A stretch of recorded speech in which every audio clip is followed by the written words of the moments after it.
Hello dear family, আমি আজকে ready হয়ে গেছি। এখন যাচ্ছি, আমাদের গ্রামে একটা প্রোগ্রাম হচ্ছে, তো সেই প্রোগ্রাম দেখতে। চলো তাহলে যাওয়া যাক। প্রোগ্রামটা ছিল আমাদের গ্রামের পূর্বপাড়ার সন্ন্যাসীতলায়। তো এখানে বাবার সন্ন্যাসীরা দর্শন পেয়ে গেলাম।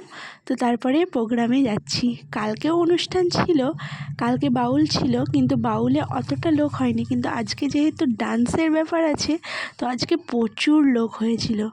মানে প্রথমে তো আমরা জায়গাই পাইনি, তারপরে যা হোক করে একটু জায়গা টায়গা পেয়েছি। তো প্রোগ্রাম খুব ভালোই দেখলাম। তো এখানে গ্রুপ ডান্স ছিল, সিঙ্গেল ডান্স ছিল, আর একটা বাচ্চা কিউট পরিও ছিল। কি দারুণ যে নাচছিল না সে, কি বলবো। তারপরে পুরো প্রোগ্রামটা দেখে প্রোগ্রাম শেষ করে তারপরে রাত্রি 12টার সময় বাড়ি চলে এসেছি। তো আজকের ভিডিওটা এই পর্যন্তই, টাটা।